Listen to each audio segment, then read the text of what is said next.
Hi, I'm Melinda, and today I'm going to show you two applique techniques. The first one is turned under with freezer paper, and the second one is fused using heat bond fusible web. With so many textile art techniques, there are at least 2 or 3 ways to do anything. So I'm going to show you my method and what works for me, and you can take that away and replicate it, or you can go do some research and find what works for you. But at the end of this, you'll know how to do a couple of applique techniques to use in your projects. First, we'll look at turn under or turn edge applique. The first step is cutting out our design onto paper. So for that, we'll need freezer paper, a pen, and some paper scissors. This freezer paper I've had for about 25 years, and I'm sure the packaging has moved on by now, but you can find this online or at most quilting shops. And freezer paper has a smooth side, which you'll draw your design on, and a shiny side. The shiny side's coated with plastic, and this is the side you put onto your fabric before ironing it, and the plastic melts slightly and attaches to your fabric temporarily. So to find your design, you can either draw directly onto the paper, you can trace over it. It's not like tracing paper, but it's sheer enough to trace through, or you could draw around something like a kind of cookie cutter shape or something. So what I'm going to do is trace around this heart design. And I try to get it so I'm right at the edge so I don't waste too much paper. And just drawing the outline like this.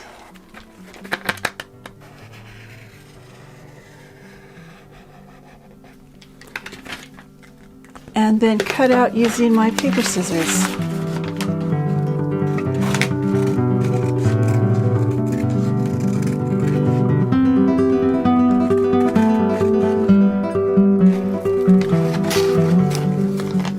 And I always save my scraps. So now we're ready to iron this to the fabric, and that's what will happen in the next step. Okay, so now that we've got our paper template and our fabric, the next step is to attach this to the fabric. Now we want to iron the paper template to the wrong side of the fabric. So turn it over, wrong side facing up. And you can place it if you want to get the design in a certain spot. I'm going to try to get a couple of these stars, so I'm going to go here. And get your hot iron, watch your fingers, and just give it a couple seconds flat, no steam, and that should press it into place. And then you get your fabric scissors and cut out, leaving about 1/4 of an inch to turn under.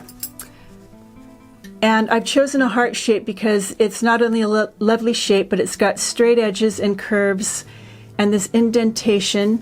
You want to clip right into the middle of that V and then continue around.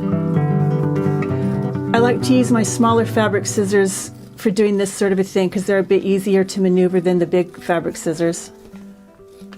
And the other thing I like to do with the curve is just snip in towards the paper but not into it. And that makes it a little bit neater when you come to fold around the curve. So I'm just snipping in a little way around, and the same thing on this side. And now we're ready for the next step. When we iron down the edges of the fabric to the edge of the template, you're going to need your spray starch and a little paintbrush with fairly stiff bristles. For some reason, my cap had a little tiny hole in it, and when I did a demo of this earlier, my starch started running through the hole. So I put some duct tape on it. And what you want to do is give your spray starch a shake and just spray a bit into the cap. It'll foam a bit, so wait till the foam subsides. And then we'll paint the edges of the fabric. Okay, so now we're just dipping the paintbrush into the starch and just painting around the edges of the fabric. Try not to go on the paper. If you do, it's okay, but it can loosen the edge of the paper a little bit from the fabric. And just come all the way around. And what this does, when we iron the fabric towards the paper, It'll give you a nice crisp edge to your applique shape. And I've just put down a piece of copier paper here to protect my ironing board, so you might want to do the same with your work surface or if you're working on a board. So I'm painted all around the edge, and now we'll move on to the next step.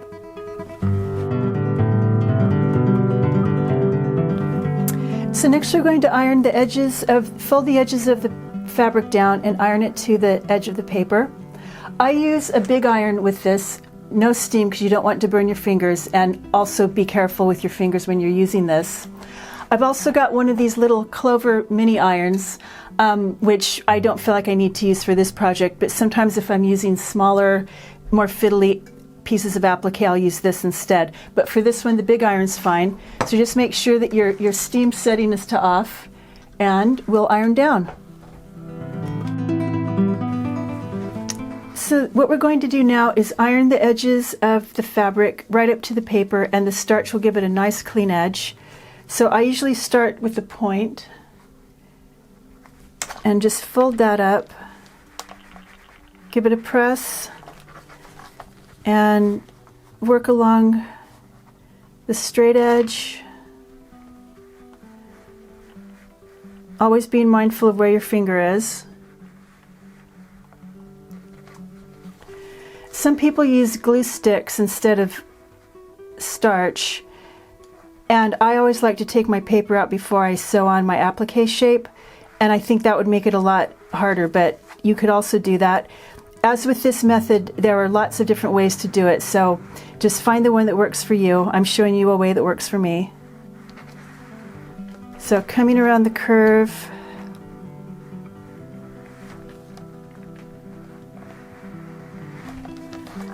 I'll go into my V and come back out.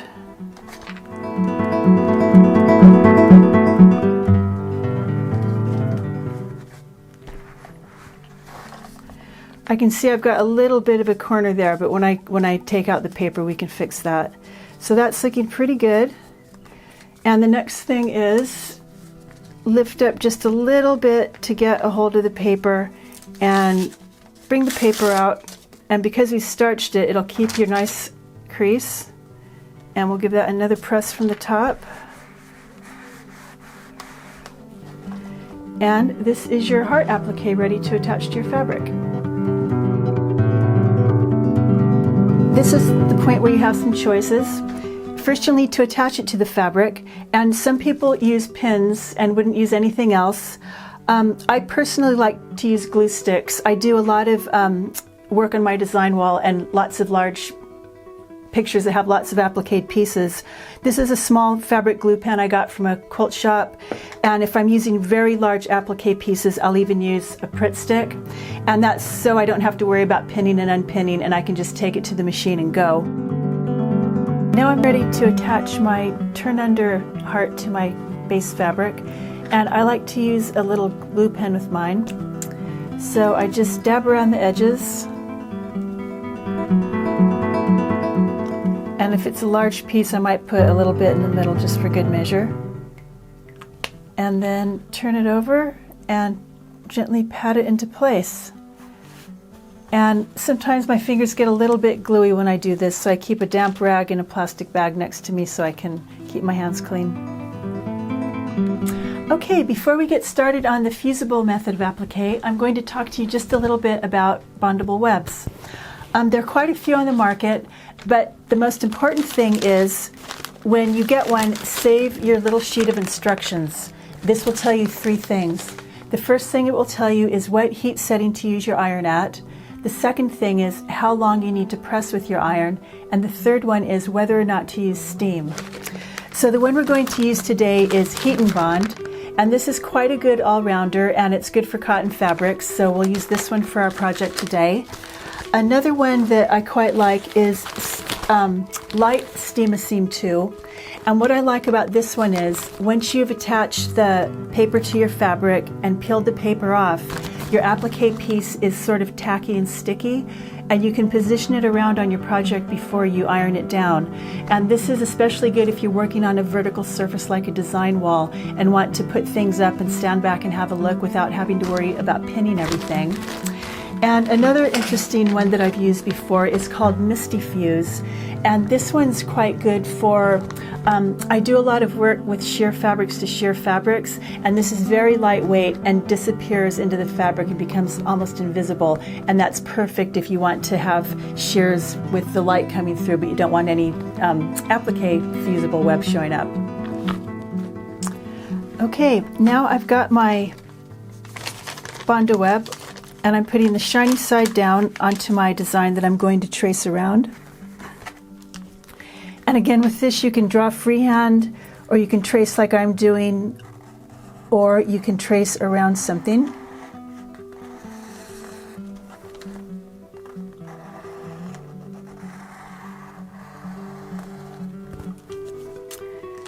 And then I get my paper scissors, and with this one I'm cutting out not to the line but with a bit of a margin, and you'll see why in a minute. This is so when I iron this onto my fabric, when I cut it out, I will cut out directly onto the line, so I want to leave a little bit of space. And then once I've cut my shape out, I put it down on my fabric, glue side down, and press it just for about 2 seconds to stick it to the fabric. And then get my scissors and cut around directly on the line.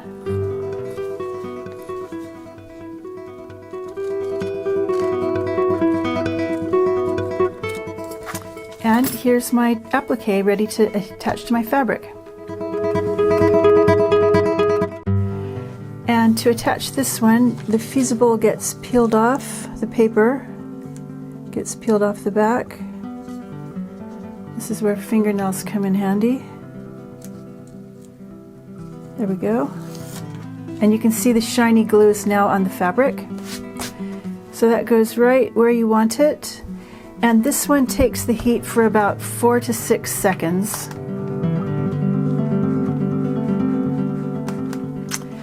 And that's it attached and ready to stitch down. Alright, so here are my 2 patches. I've used my open toe foot on both of these so I can get a good look at what's going on as I go around the heart shape.